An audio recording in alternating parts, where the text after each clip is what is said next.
En la primavera de 1869, en las profundidades de las áridas colinas de Nevada, la tierra ocultaba un secreto.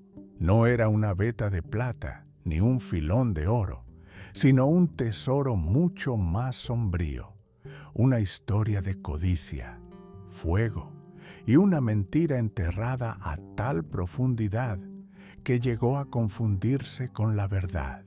El registro oficial lo llama el desastre de la mina Yellow Jacket, una tragedia horrible, pero sencilla, donde una llama perdida y un error humano se cobraron la vida de 3 docenas de hombres.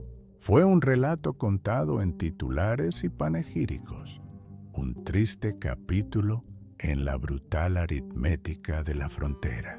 Pero esa historia oficial es una fachada cuidadosamente construida, una narrativa conveniente escrita para ocultar la podredumbre que se escondía bajo los cimientos de la Edad Dorada. La verdad es una obra mucho más siniestra, un drama de ambición tan vasta que veía las vidas humanas como mera leña para las hogueras de la fortuna. Esta no es la historia de un accidente, es la historia de una acusación susurrada que desató una tormenta política, enfrentando a 2 de los hombres más poderosos del oeste en una guerra en la sombra por un escaño en el Senado. Seguiremos un rastro de pruebas que conduce desde las humeantes profundidades de la mina hasta las opulentas mansiones de San Francisco, guiados por un testigo cuyo testimonio podría destapar un crimen monstruoso o ser, en sí mismo, el mayor de los engaños. Esta noche reabrimos un caso que se creía cerrado. Escarbaremos en las cenizas de la historia para plantear la única pregunta que ha rondado la veta de Comstock durante más de un siglo. ¿Fue el gran incendio un acto de Dios o la obra de un demonio con un traje elegante? La respuesta cambiará todo lo que creían saber sobre esta leyenda. El frío del alba del 7 de abril de 1869 era un embustero. Ofrecía una fugaz y engañosa frescura al aire de Gold Hill, Nevada, una fina capa de pureza sobre un pueblo construido sobre cimientos de extracción brutal. Mientras los turnos de noche de las minas Yellow Jacket, Kentuck y Crown Point subían en las jaulas chirriantes a la superficie, sus rostros eran pálidas máscaras de agotamiento, surcadas de mugre y sudor. Eran hombres que emergían de un mundo diferente, un reino subterráneo donde el sol era un mito y la única luz era la llama parpadeante y hambrienta de una vela. Aunque trabajaban para compañías rivales enfrascadas en una despiadada guerra financiera, existía una extraña camaradería entre ellos. Eran hermanos de las profundidades, unidos por una comprensión compartida de los riesgos que corrían por unos pocos dólares al día. Conocían los quejidos de la tierra, el crujido temperamental de los cables del montacargas y el abrazo sofocante del calor que se intensificaba con cada pie que descendían. Las rivalidades eran cosa de los dueños, de los reyes lejanos de San Francisco. Allá abajo, en la oscuridad aplastante, la supervivencia era la única bandera a la que rendían pleitesía. Aquel imperio subterráneo era una caótica y peligrosa maravilla de la ingeniería, un testamento a la tenacidad y la avaricia humanas. La veta de Comstock no era un único pozo ordenado, sino un laberinto enredado y tridimensional.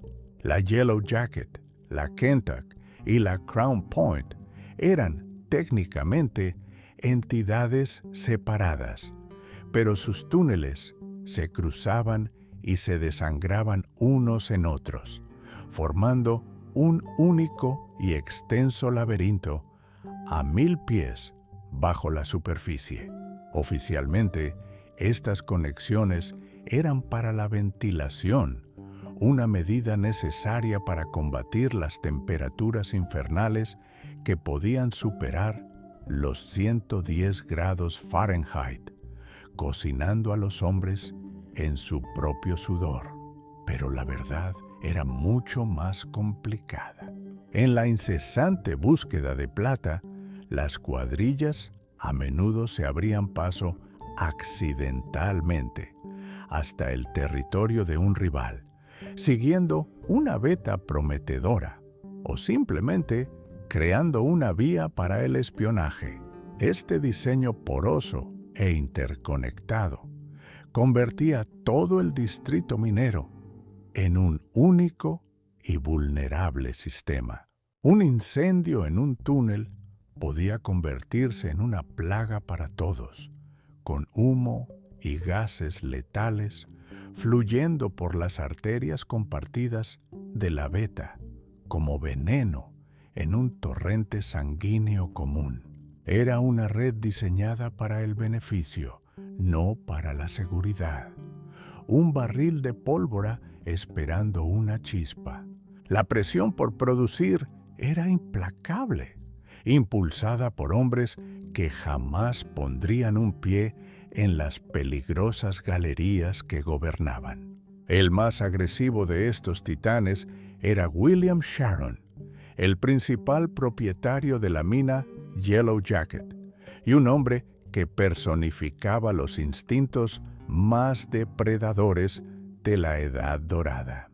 Como agente del poderoso Banco de California, Sharon era un maestro de la guerra financiera, un magnate sin escrúpulos que veía Nevada no como una tierra prometida, sino como un tesoro que saquear.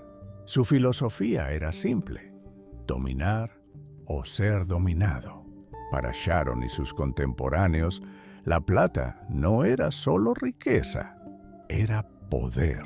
Era el capital necesario para construir monopolios, controlar a los políticos y doblegar al oeste a su voluntad. Los hombres que se afanaban en sus minas eran poco más que activos en un balance. Sus vidas, un riesgo calculado en la gran ecuación de su fortuna. Esta despiadada cultura corporativa se filtraba desde la oficina de Sharon en San Francisco hasta los mismos cimientos de la Yellow Jacket.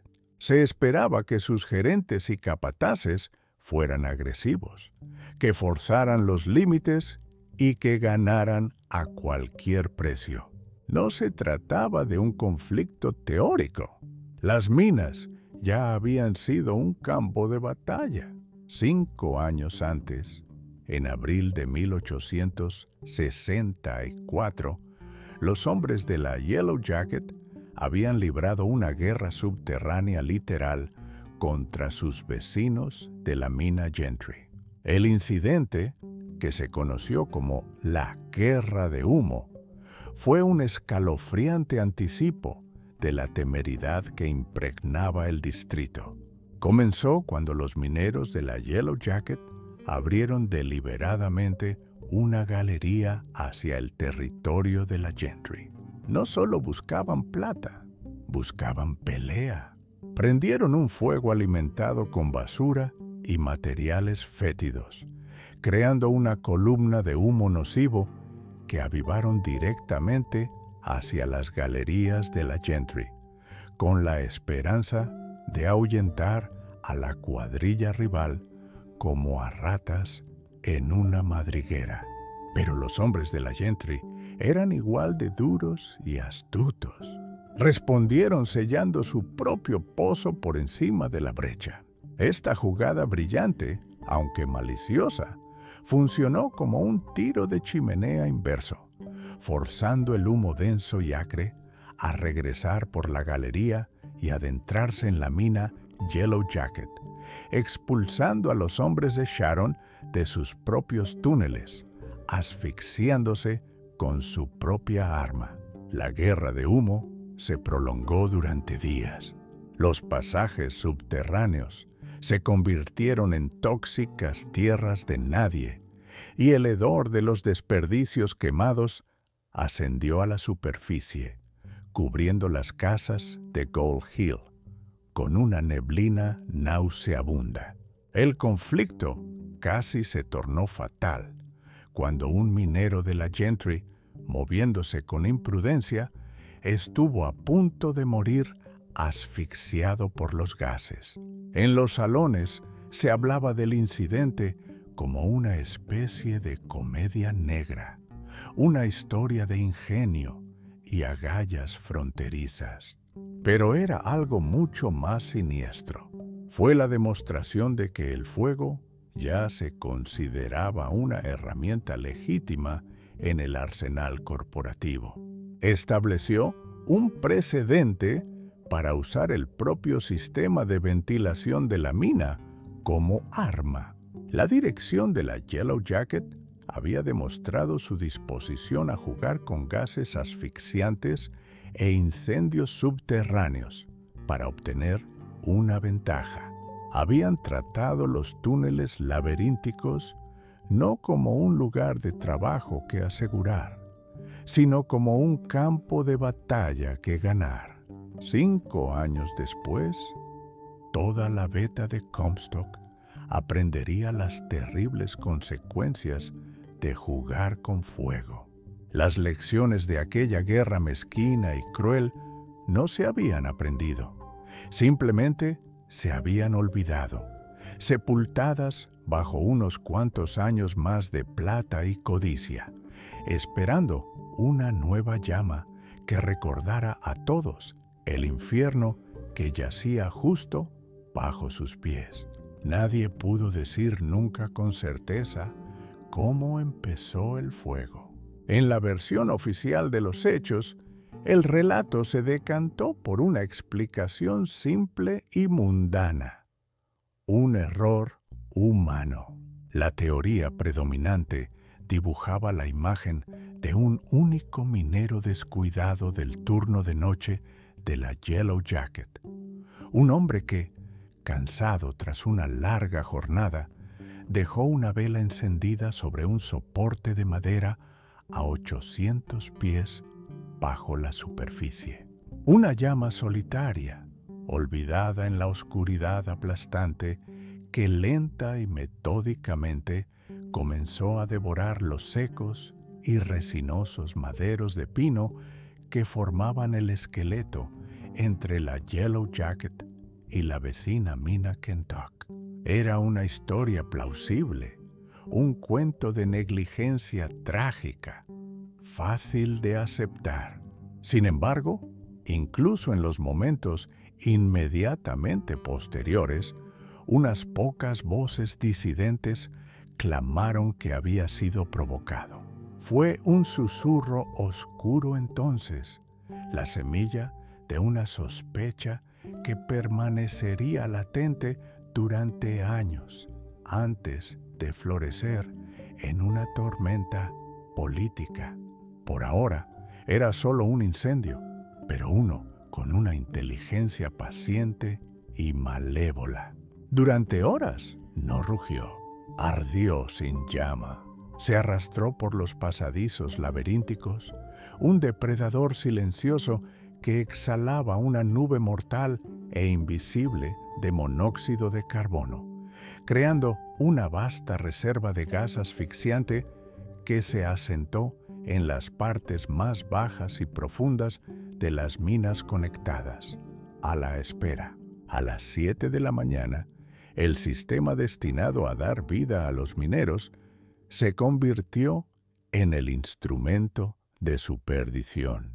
Las jaulas comenzaron su trabajo, transportando al turno de día hacia las profundidades. 25 hombres, la mayoría destinados a la Crown Point y un puñado a la Kentuck, subieron a la jaula de la Crown Point, una tosca plataforma al aire libre.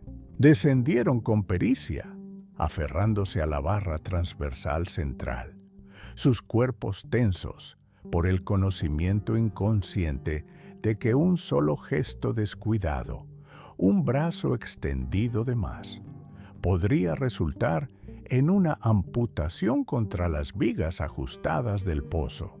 Simultáneamente, 100 pies al norte, la propia jaula de la Yellow Jacket inició su descenso, llevando otra carga de hombres a las entrañas de la tierra. Con cada viaje, las jaulas actuaban como pistones gigantes, bombeando enormes volúmenes de aire fresco hacia los túneles estancados y caldeados. Este repentino y masivo influjo de oxígeno fue el beso fatal que el fuego latente había estado esperando. La bestia despertó. Alimentadas por la corriente de aire, las brasas cobraron vida con un rugido y el fuego estalló con furia volcánica. El intenso calor debilitó al instante la estructura de madera en el nivel de 900 pies. Incapaz de soportar el peso aplastante de la tierra, la propia columna vertebral de la mina se quebró. El derrumbe actuó como un fuelle masivo, avivando las llamas y generando un vendaval infernal y sobrecalentado de humo, fuego y monóxido de carbono que se precipitó hacia el exterior a través de los túneles interconectados con una fuerza descomunal e imparable. John Murphy lo sintió antes de verlo. Veterano de la beta de Comstock desde su descubrimiento en 1859, Murphy era el encargado de estación en el nivel de 800 pies de la Yellow Jacket, un hombre que creía conocer cada quejido y temblor de la tierra. Nunca había sentido nada parecido. La onda expansiva no lo golpeó como calor, sino como pura fuerza de conmoción. No solo apagó las 15 velas que había encendido en su puesto, le robó la luz y el aire al mundo, sumiéndolo en una negrura rugiente y asfixiante. A su alrededor, la oscuridad era puntuada por gritos desesperados y aterrorizados de fuego, component placement, que resonaban por los pasadizos. El instinto se apoderó de él. Murphy se arrancó su abrigo de goma de los hombros y se lo envolvió con fuerza alrededor de la cabeza. Un intento inútil de filtrar el veneno del aire que jadeaba por respirar.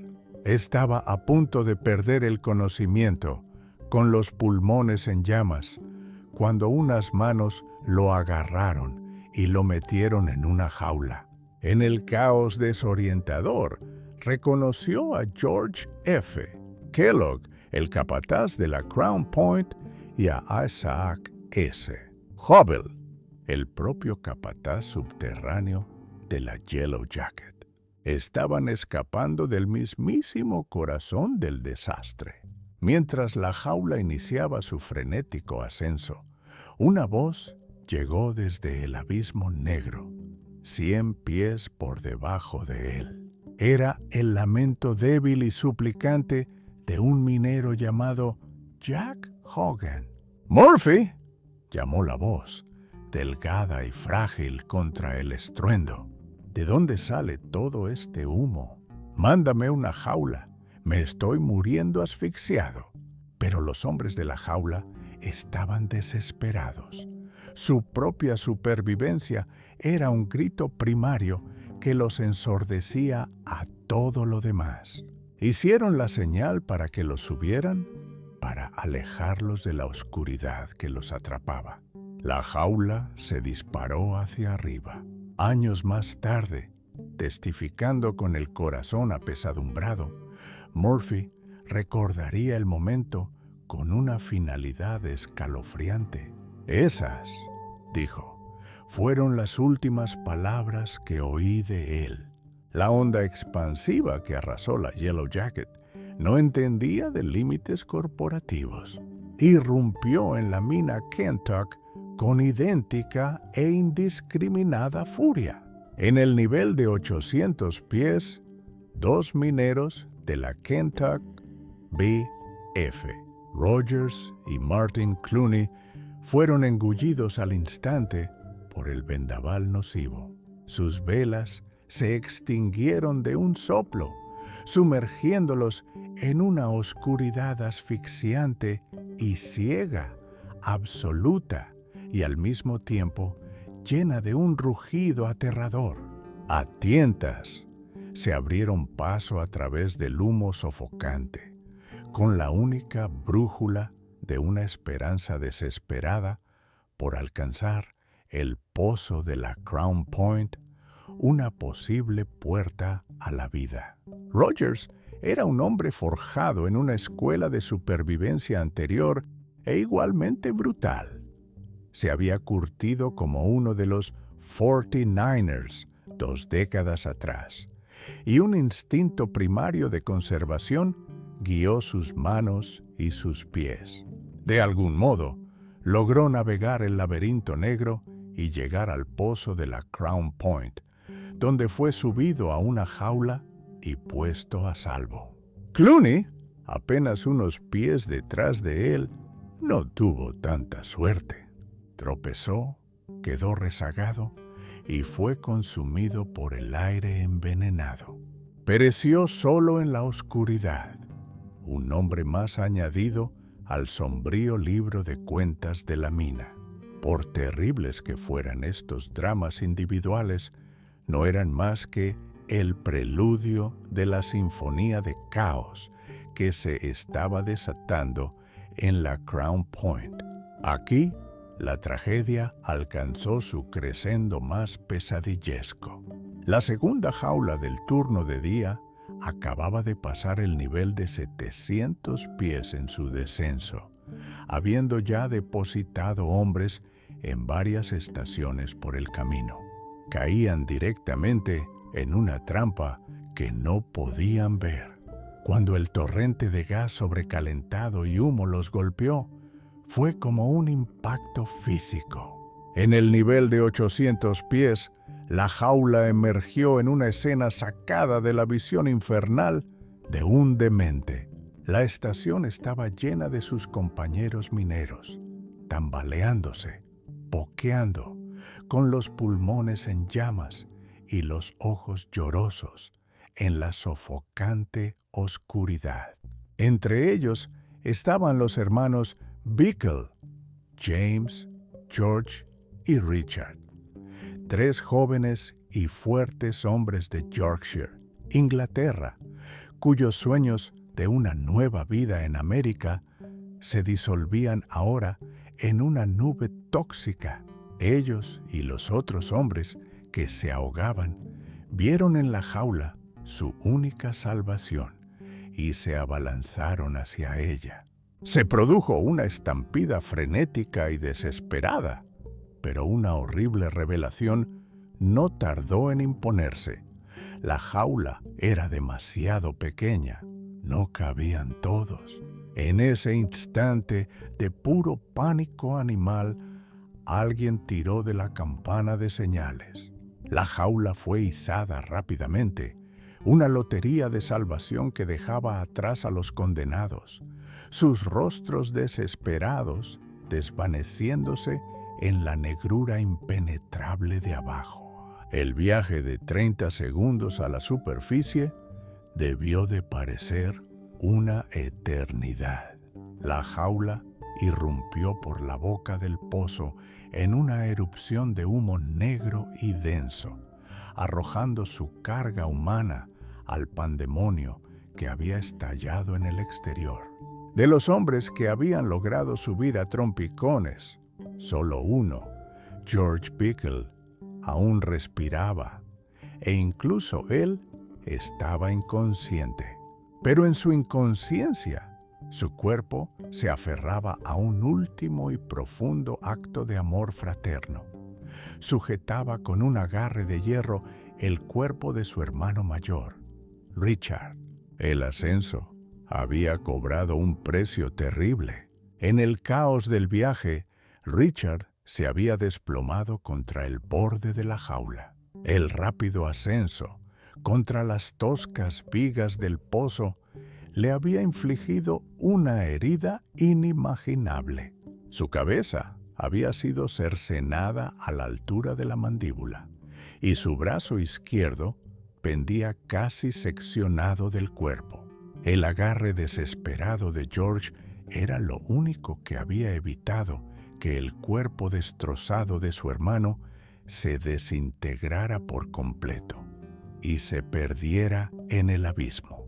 A estas horas, la superficie era un torbellino de desesperación organizada y puro dolor humano. El aire vibraba con el silbido agudo y urgente de las sirenas de vapor, un sonido que convocaba a los bomberos de todo Gold Hill. El pánico se extendió como el fuego de abajo, y parecía que todo el condado de Story había acudido a presenciar el horror. El padre Pat Manogue, el venerado sacerdote de la iglesia St. Mary's of the Mountains de Virginia City, llegó para ofrecer consuelo a los inconsolables. Alfred Doughton, el infatigable periodista del Gold Hill Daily News, se saltó el desayuno y se dirigió directamente a las minas.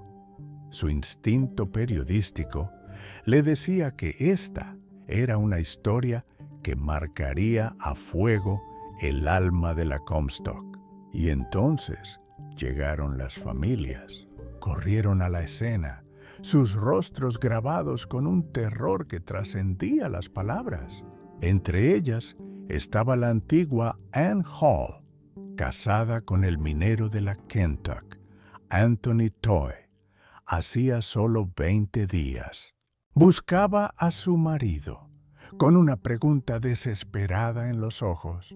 Pronto, los carros de bomberos número 3, 4 y 6 llegaron desde Virginia City, sus equipos lanzando un chorro constante de agua por la garganta del pozo de la Yellow Jacket, con la esperanza de sofocar el infierno. Hacia las 9:30 de la mañana, el humo en el pozo de la Kentuck se disipó lo suficiente para un intento de rescate. Thomas Smith, el encargado de las cuerdas, y otro voluntario descendieron a la precaria penumbra. Media hora después, emergieron, con el rostro sombrío, llevando los cuerpos de 2 hombres que habían encontrado en la estación de 700 pies. Patrick E. Quinn, de 30 años, y Anthony Toy, de 25. Tras solo 3 semanas de matrimonio, Ann Toy era viuda. No estaba sola en su dolor. Doughton escribiría más tarde sobre la escena, describiendo a tantas mujeres que corrían enloquecidas, llorando a gritos o preguntando con avidez por la seguridad de sus seres queridos. Mientras el humo de la Yellow Jacket también amainaba ligeramente, un equipo de rescate dirigido por el capataz George Kellogg logró sacar otros 4 cuerpos del nivel de 900 pies. Pero la Crown Point seguía intocable, un volcán furioso de humo tan potente y denso que nadie se atrevía a entrar. La gran esperanza del rescate se estaba convirtiendo rápidamente en una vigilia fría y silenciosa. Mientras la mañana se desangraba en una tarde sombría y bañada por el sol, el caos en la superficie comenzó a transformarse en un esfuerzo más organizado, aunque no menos desesperado. En el centro de todo esto se encontraba John P.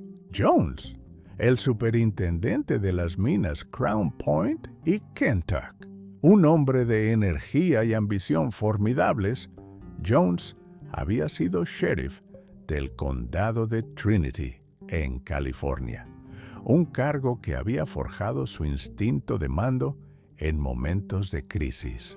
Ahora, enfrentado a un desastre de una escala inimaginable, se aferraba a un último y desesperado hilo de esperanza.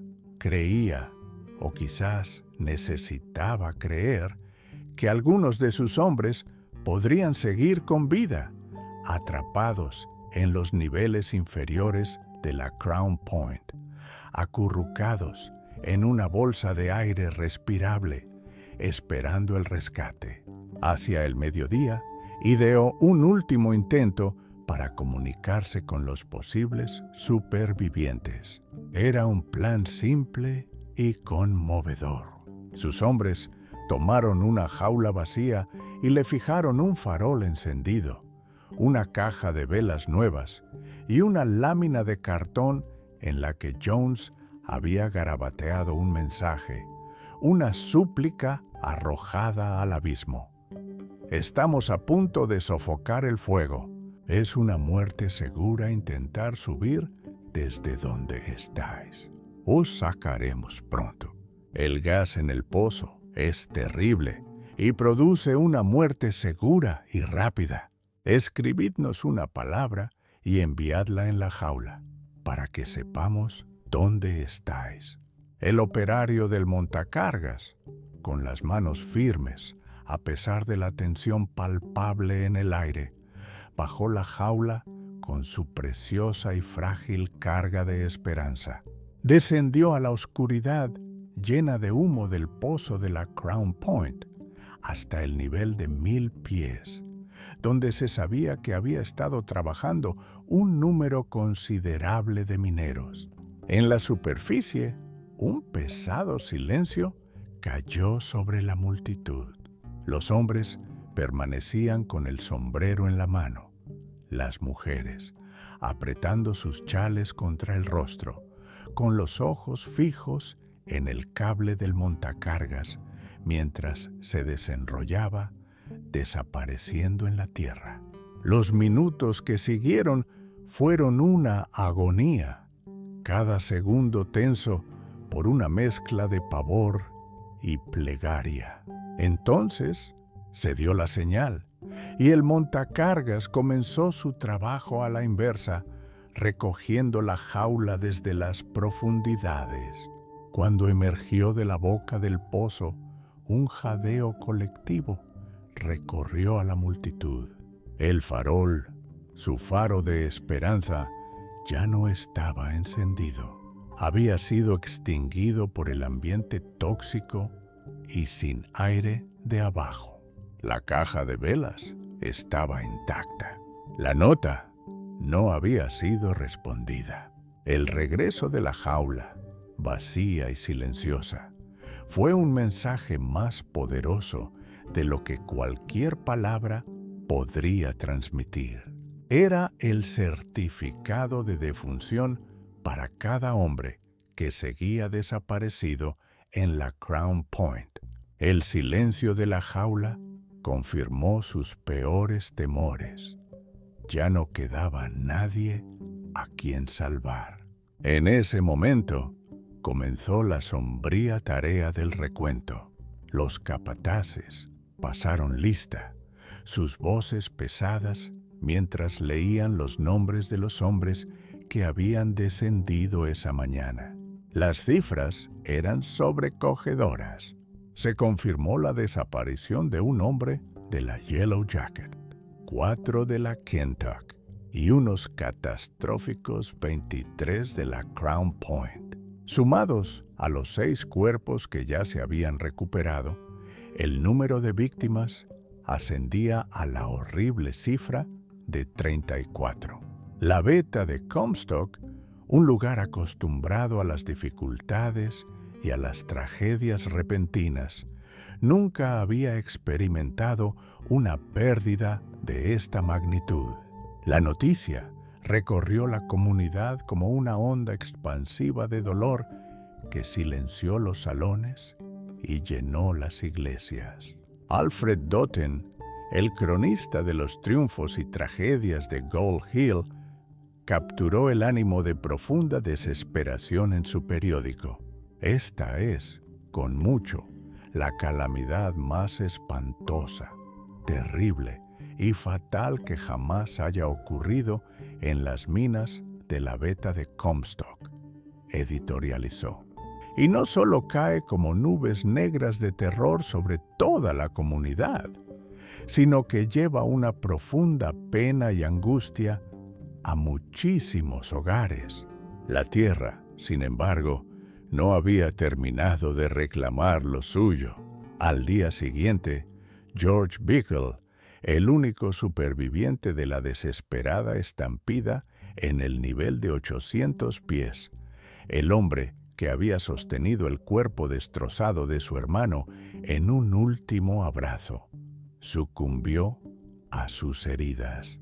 Su fallecimiento elevó el total probable de pérdidas a 35. Pero ni siquiera él fue el último. La mina, aunque el fuego estaba siendo controlado, seguía siendo un lugar traicionero. Sus profundidades aún plagadas de bolsas de gas venenoso. El lunes 19 de abril, casi 2 semanas después del desastre inicial, un minero llamado William H. Williams ascendía desde el nivel de 400 pies de la Yellow Jacket. Había sobrevivido al infierno, solo para caer víctima de su fantasma persistente. Vencido por una repentina ráfaga de gases, se desvaneció contra la pared del pozo. Fue arrancado de la relativa seguridad de la jaula y se precipitó 500 pies hasta el fondo. Doughton, con su característico ojo para el detalle macabro, anotó el resultado de la caída. Se encontró que tenía casi todos los huesos del cuerpo rotos y la cabeza fue arrancada de cuajo por debajo de la barbilla.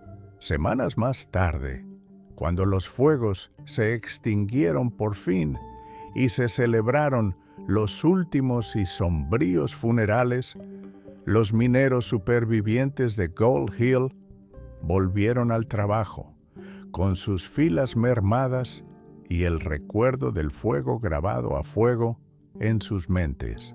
La historia oficial de un trágico accidente quedó sellada, pero bajo la superficie, una historia diferente comenzaba a gestarse, un rumor de incendio provocado y traición que esperaría 3 largos años antes de estallar en una tormenta política que resultaría ser casi tan explosiva como el propio incendio. Pasaron 3 años. El gran incendio en los pozos de Gold Hill se desvaneció de los titulares para convertirse en historia, una cicatriz en carne viva en la memoria de la veta de Comstock. Las minas se reconstruyeron, la plata siguió fluyendo y la implacable maquinaria de la frontera siguió su curso. Pero en la primavera de 1872, el fantasma del desastre fue resucitado, no por un nuevo y sorprendente descubrimiento en los túneles calcinados, sino por una conversación discreta en un lujoso despacho de San Francisco. James O'Donnell, que había sido capataz de la mina Yellow Jacket durante 8 años, aunque no en el momento del incendio, concertó una reunión con su antiguo patrón, el formidable William Sharon. O'Donnell llegaba portando una historia, una revelación impactante que, según afirmaba, había oído de una fuente de confianza, una historia que amenazaba con reescribir por completo la narrativa de la tragedia de 1869. Le confió a Sharon que el incendio no había sido un accidente, había sido provocado, un acto deliberado de destrucción masiva orquestado para obtener beneficios. La fuente de esta explosiva afirmación, explicó O'Donnell, no era otro que Isaac Ike Hubble, el mismo hombre que había sido el capataz subterráneo de la Yellow Jacket en aquella fatídica mañana. Según el presunto relato de Hubble, el complot fue urdido por dos de los hombres más poderosos de la Beta, George F. Kellogg, el capataz de la Crown Point, y su superior, el ambicioso superintendente John P. Jones. La noche antes del incendio, Kellogg supuestamente se había acercado a Hubble con una proposición, exponiendo un plan de un cinismo apabullante. El plan consistía en provocar un incendio en las minas para desatar el pánico, haciendo que las acciones de las compañías afectadas se desplomaran. En el caos bursátil resultante, Jones y Kellogg usarían su información privilegiada para comprar acciones a precios irrisorios, enriqueciéndose sin medida. Hubble afirmó que Kellogg intentó reclutarlo, sellando la oferta con una frase jactanciosa y condenatoria. Mira, Hubble, tú apóyame a mí y yo te apoyaré a ti. Sé que J.P. Jones no me dejará en la estacada, porque hay más dinero en J.P. Jones que en esos hijos de puta de Sharon y J.B. Winters, refiriéndose a otro prominente inversor de la Comstock. Hubble, según la historia, no quiso saber nada de un complot tan monstruoso y se negó. Pero su relato no terminaba ahí. Afirmó que varias horas más tarde, a las 3 de la madrugada del 7 de abril, había presenciado personalmente a Kellogg moviendo varios vagones cargados de pólvora cerca del nivel de 900 pies, un detalle que transformaba la narrativa de un simple incendio en un atentado premeditado. Unas horas después, justo antes de las 7 de la mañana, Hubble se encontraba en el nivel de 800 pies cuando los primeros gritos de ¡fuego! Resonaron por los túneles. Dijo que agarró un cubo de agua y corrió hacia las llamas, pero que el humo asfixiante lo hizo retroceder. Él y otros hombres se apresuraron a subir a la jaula. Justo antes de que pudieran dar la señal para que lo subieran, el propio Kellogg, el presunto arquitecto del infierno, se unió a ellos en su huida a la superficie. Tras ponerse a salvo, Hubble le susurró a Kellogg: «Esto es un infierno, y si se descubre, nos colgarán a todos». Kellogg, frío y sereno, simplemente reiteró su promesa de protección.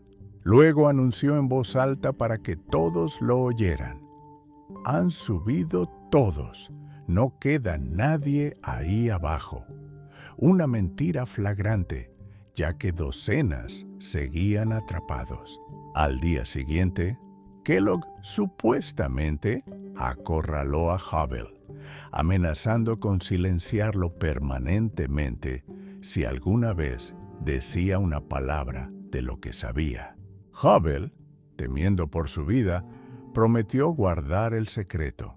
Mantuvo esa promesa durante 3 años, antes de confiárselo finalmente a su antiguo jefe, James O'Donnell, quien ahora depositaba toda la sórdida historia a los pies de William Sharon.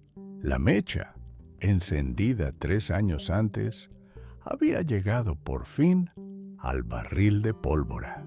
Para un hombre como William Sharon, la verdad era una mercancía cuyo valor lo determinaba su utilidad. Mientras escuchaba el relato de segunda mano de O'Donnell, una profunda revelación lo inundó.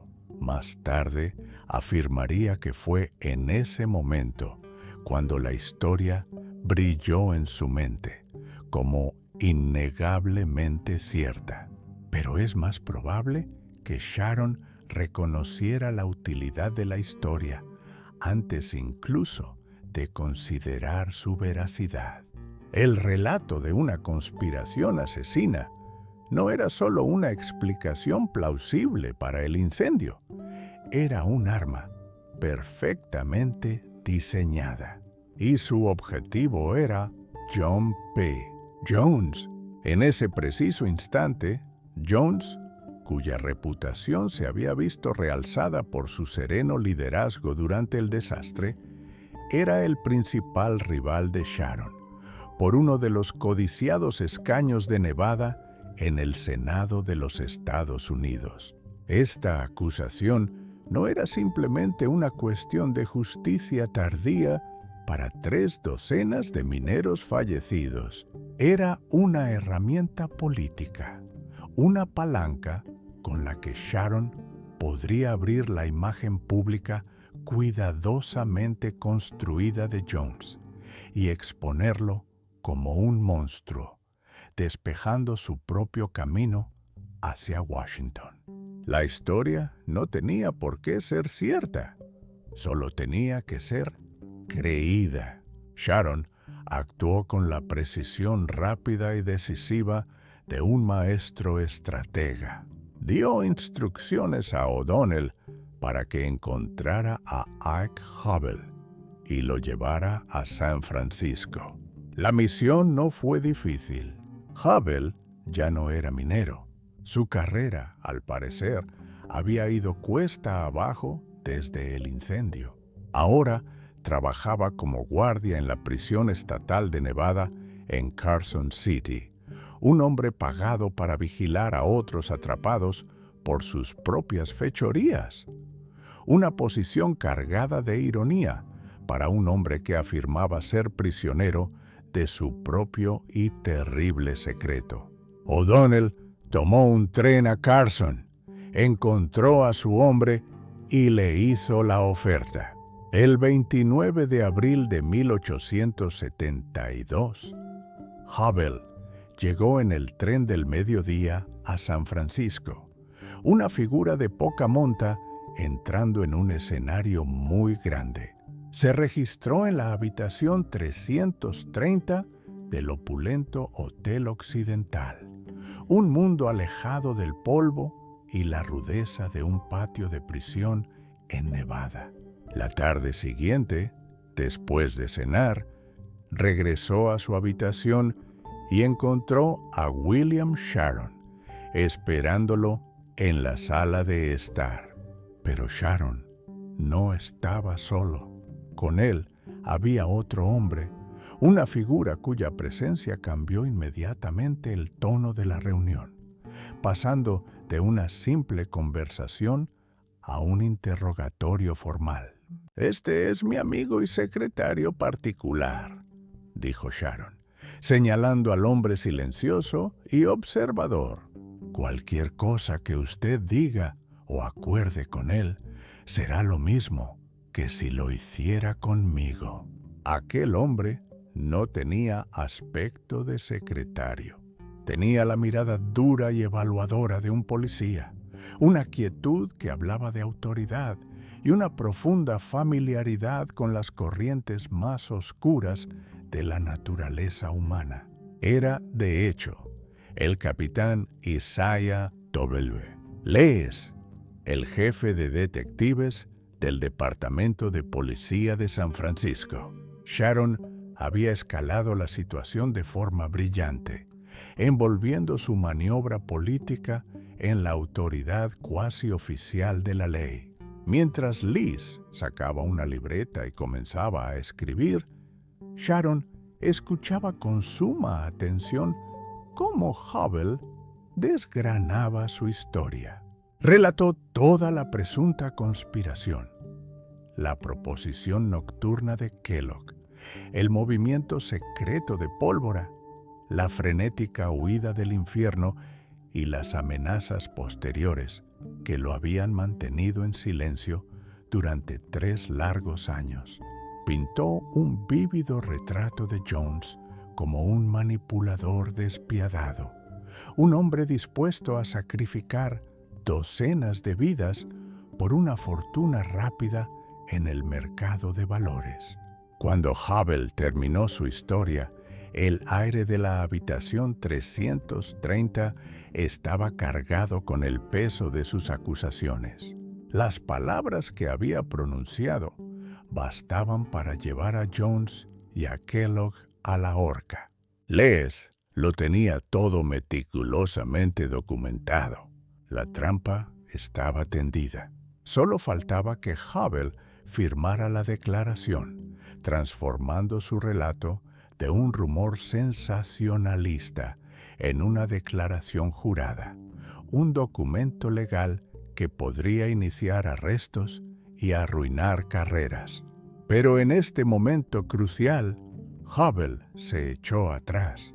Expresó una súbita y grave preocupación por su vida, afirmando que si firmaba el documento, Kellogg o Jones seguramente lo eliminarían. Por estos motivos, se negó a poner su nombre en el papel. Una nueva dinámica entró en la habitación. ¿Era este el terror genuino de un hombre que sabía demasiado? ¿Un informante temiendo la ira de enemigos poderosos?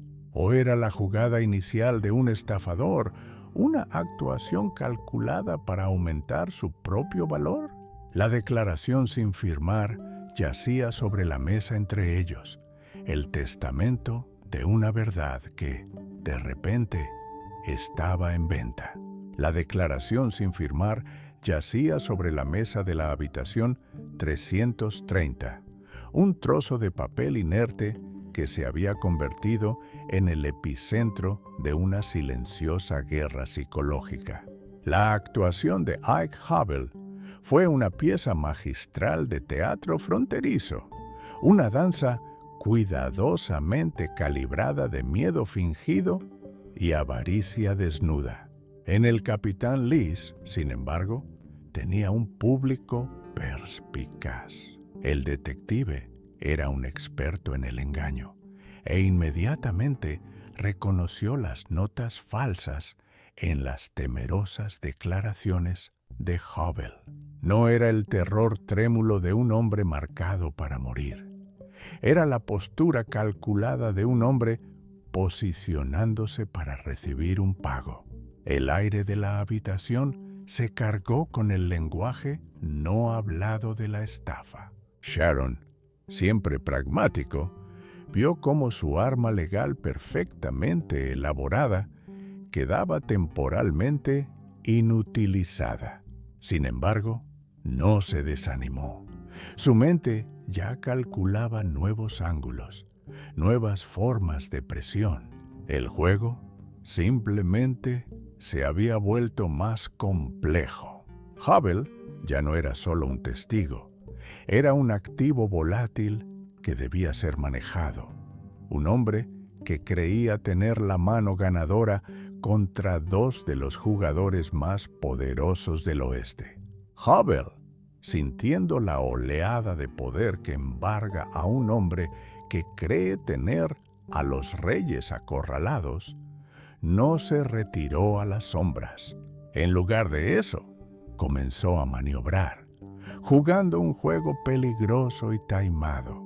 Entendió que el valor de su historia se dispararía si ambas partes conocían su existencia. La mañana del 6 de mayo hizo su jugada. Buscó a un hombre llamado Edmund Patton, un conocido amigo y socio de John P.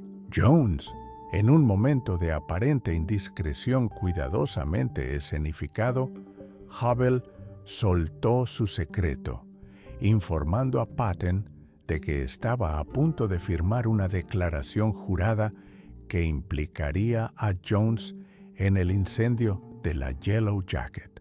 El mensaje había sido entregado. La amenaza estaba ahora activa.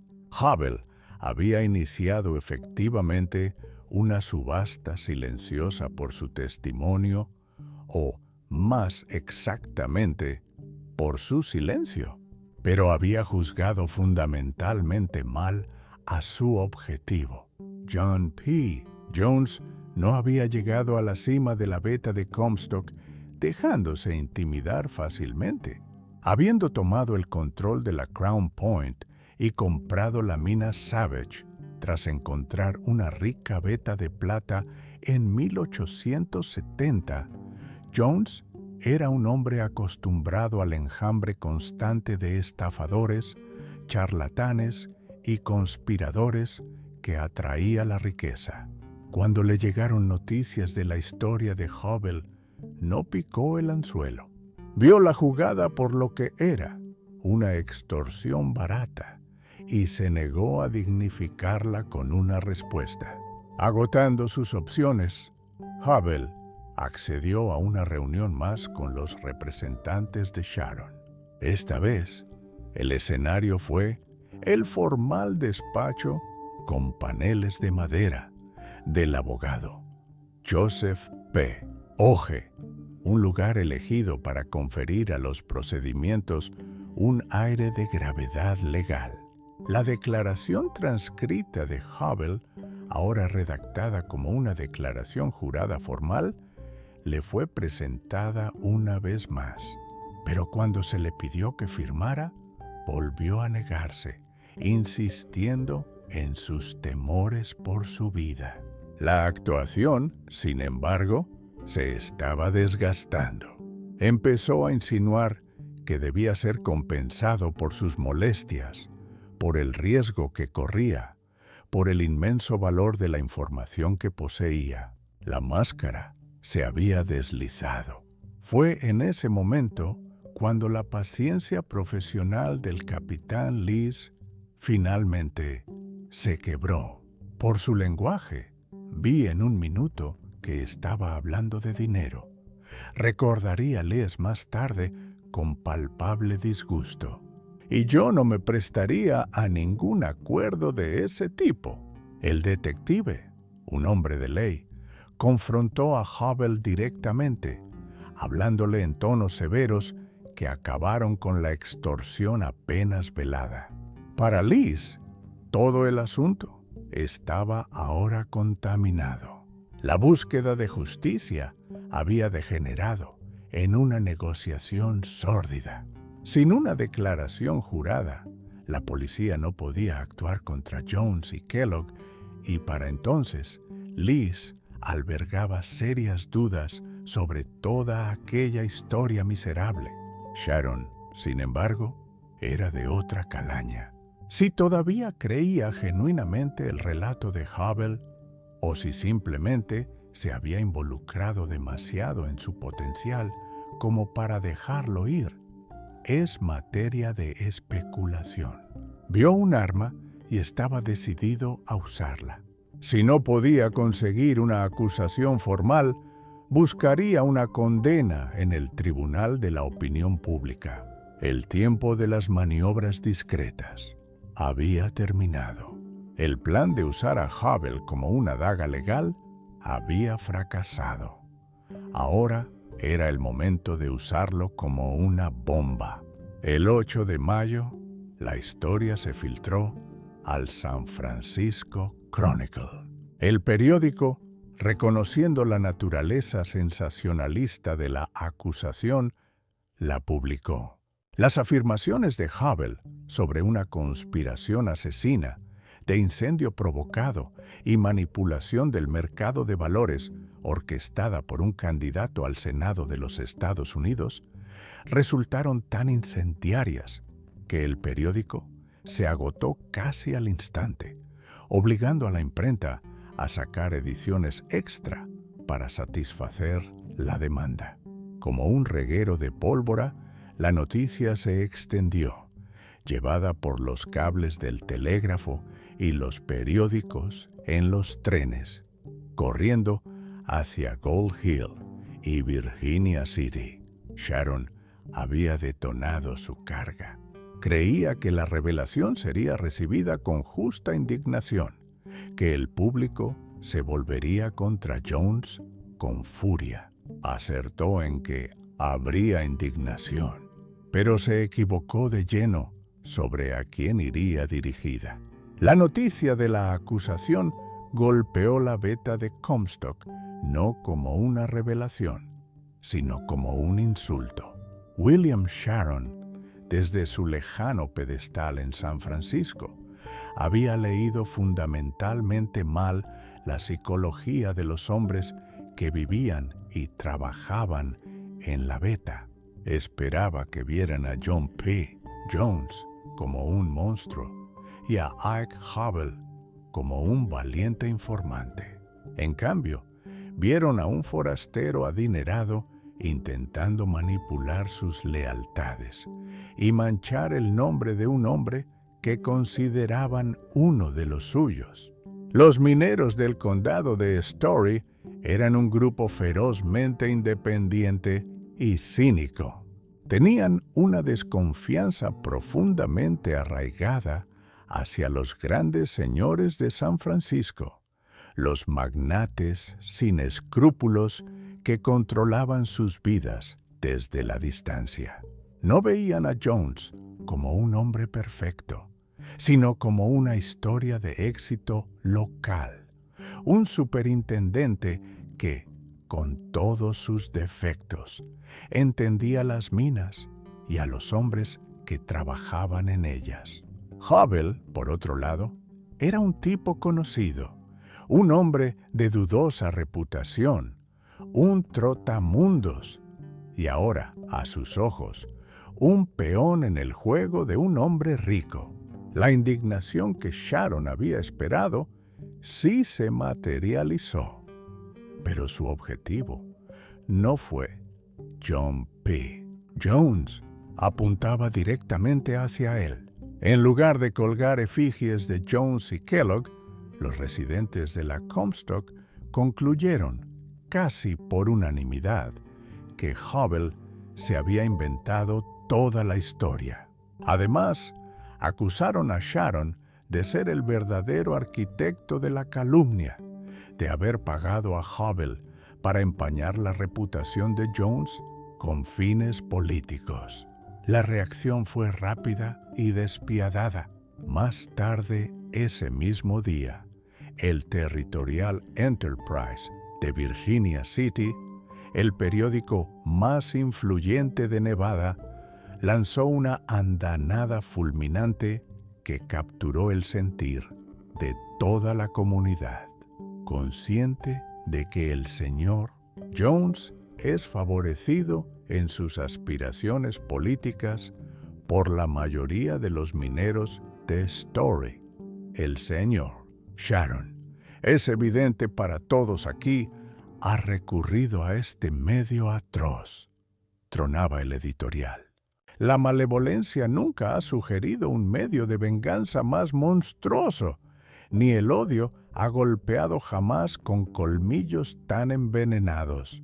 La tormenta política que Sharon había desatado se había convertido en un fuego de vuelta, envolviéndolo en las mismas llamas que había destinado a su rival. La trama no solo había fracasado, había implosionado de forma espectacular. Las cosas fueron aún peor para el testigo estrella. Bajo la intensa presión del escrutinio público y el desprecio de su antigua comunidad, la narrativa cuidadosamente construida de Ike Hubble comenzó a desmoronarse. Presionado por los detalles por periodistas y lugareños escépticos, empezó a cambiar su historia. Ahora, afirmaba, que solo se había enterado de la implicación de Kellogg de forma indirecta. El detalle más condenatorio, su avistamiento personal de los vagones de pólvora, fue retractado. Toda la información que le había dado a Sharon, insistía ahora, supuestamente provenía de otros testigos no identificados. Su historia, antes una acusación afilada y condenatoria, se había convertido en un rumor débil y de segunda mano. Finalmente, Hubble no tuvo más remedio que regresar a Gold Hill y afrontar las consecuencias.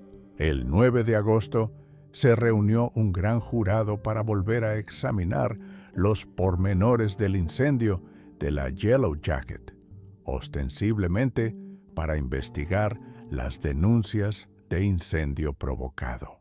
De los varios testigos llamados a declarar, ni uno solo afirmó haber visto pólvora. Nadie pudo corroborar ninguna de las sensacionales acusaciones que Hubble había hecho en San Francisco.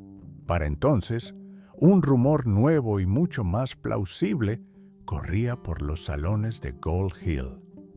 Hubble se había inventado su cuento de la nada, filtrándolo tanto a Sharon como a Jones en un intento desesperado y torpe de doble extorsión.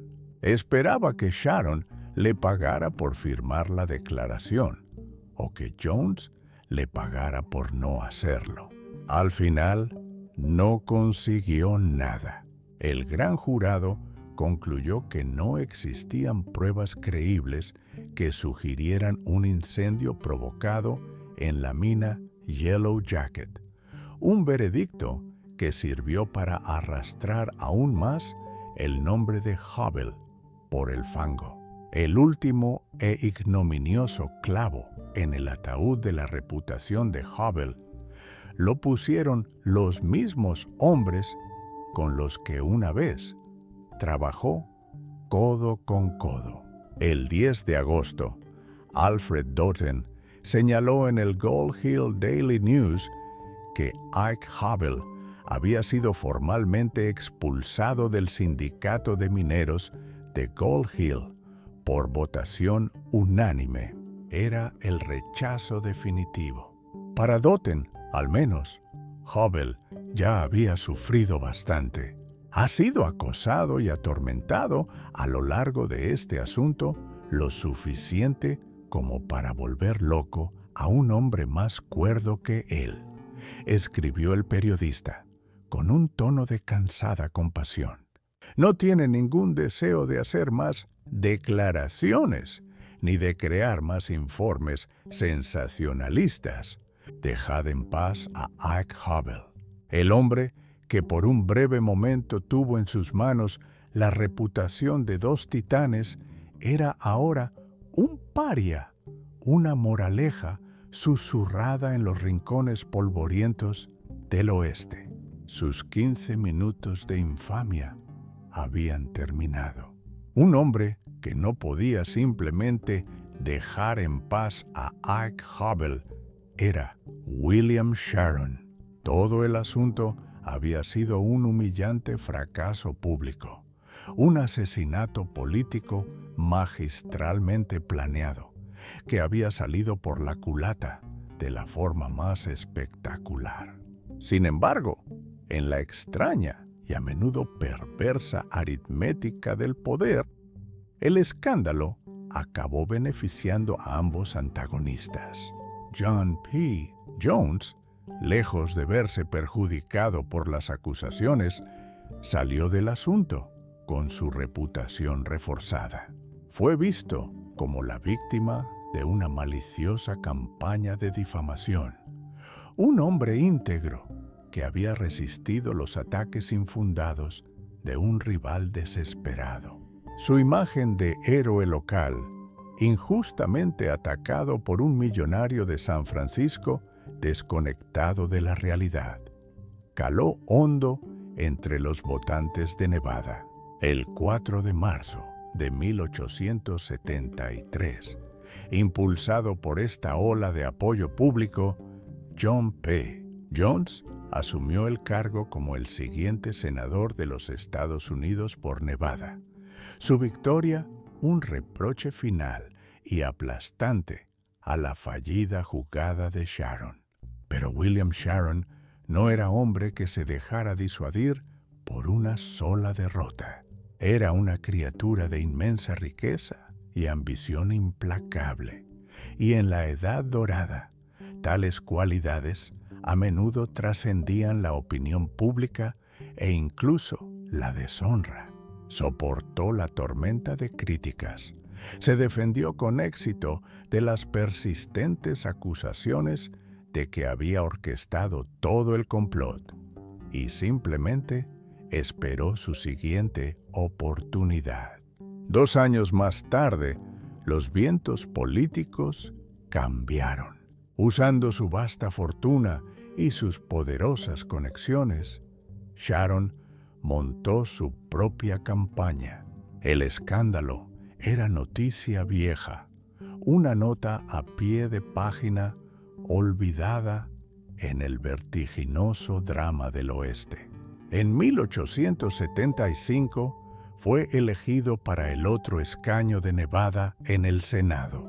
En un giro de los acontecimientos cargado de ironía, los dos acérrimos rivales, el acusador y el acusado, acabaron sirviendo juntos en los sagrados salones del Capitolio de los Estados Unidos, dos reyes que habían escalado hasta la cima de la montaña sobre cimientos de secretos enterrados y preguntas sin respuesta. ¿Y qué fue de Ike Hubble, el catalizador de este gran drama político, el hombre cuya historia albergaba el potencial tanto para una profunda justicia como para un profundo engaño? Tras ver cómo su carrera de minero y de estafador se extinguía de forma espectacular, aprendió la dura lección de la frontera.